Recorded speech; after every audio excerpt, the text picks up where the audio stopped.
Slovenia is a small nation of 2 million people. To keep our culture, traditions, and language alive throughout history, we needed strong individuals who knew the importance of that. The area underneath the Karavanke Mountain range had abundance of them. In the early 1900s, they could count over 120 different names of people who added something for the cultural heritage of our country.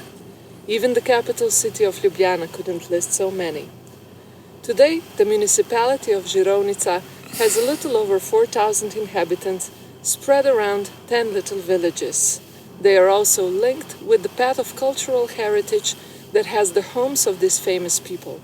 Today we are visiting 2 of them. Join us. Fran Saleški Finžgar is not known worldwide, but for Slovenians he is extremely important. He was a priest, a writer, a poet, and a member of the Slovenian Academy of Sciences and Arts. He was a universal talent who became a priest only because he was searching for a job where he would be able to do the most good for other people. Every parish that he worked at received something in return, from a mountain hut, a sewer system, to a publishing house. He was among the first ones to sign a document to found the Slovenian membership to the International Poets, Essayists and Novelists Association that still has an important function even to this day. He was a founder of the first biking association of Slovenia and the first one to ride a bike in our capital. Because he was showing his knees, he even got a fine.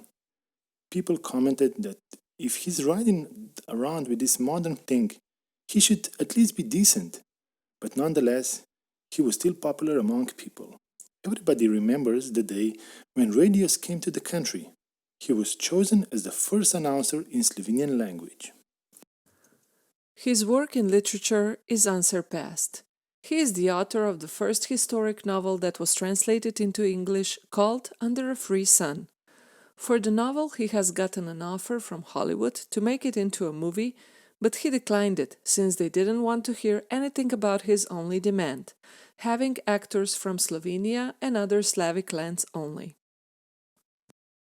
As a writer, he had a motto that literature needs to be the bridge between common folks and intellectuals. He also claimed that a writer's job is none other than to find in nature that which others pass with eyes closed and fail to see. He was living between years 1871 and 1962. These were harsh times in Europe, especially for small nations that wanted to find their place under the free sun. His works were an inspiration to many. Some said that such work with so much success can only be done by a man driven by a great love for his people and a deep faith in the power and beauty of education. About 140 years earlier, on May 20th, 1734, another important man was born in this region. His name was Anton Janša, whose one true love were the bees. He was third of 9 kids and needed to help on his father's farm. Call it bad luck or a coincidence, Anton broke his arm while working on the field, so his dad concluded. If Anton is not fit for work on the fields, he's maybe better off with bees. His passion was found immediately. At the time, his father owned over 100 hives, and neighboring farmers would gather in village to discuss farming and beekeeping, nicknamed also the poetry of farming. Bees were always kept in high regard by the people. They believed they came straight from heaven and were considered God's little helpers. They were not appreciated only for the honey and wax. People knew that their existence depended on them. While working with bees, Anton realized that drones are not just water carriers.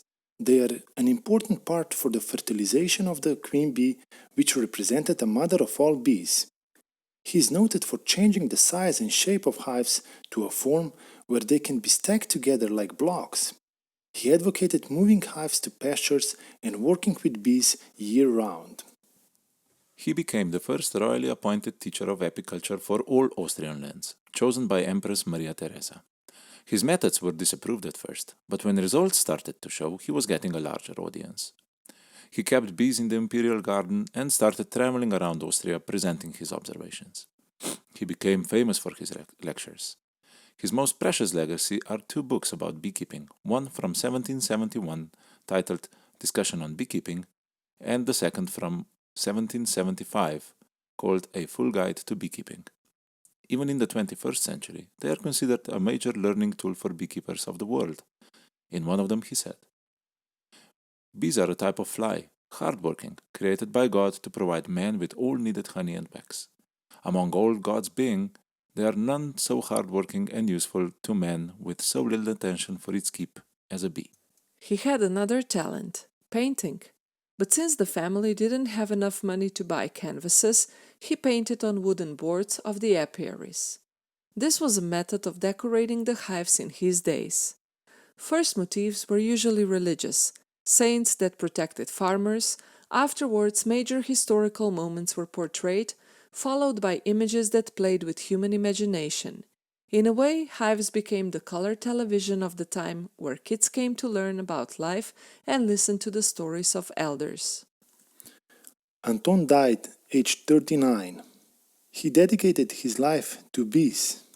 He was like a bee himself, hardworking and patient at his work, qualities that are highly appreciated even in current times. His legacy continues in Slovenia.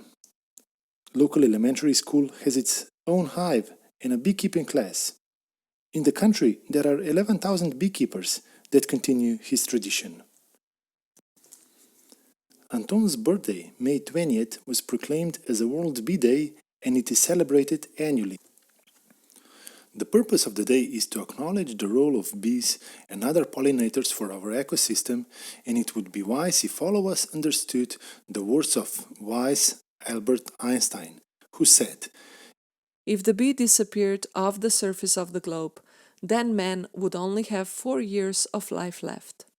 No more bees, no more pollination, no more plants, no more animals, no more man. Thank you for being with us again. Until next time, stay curious.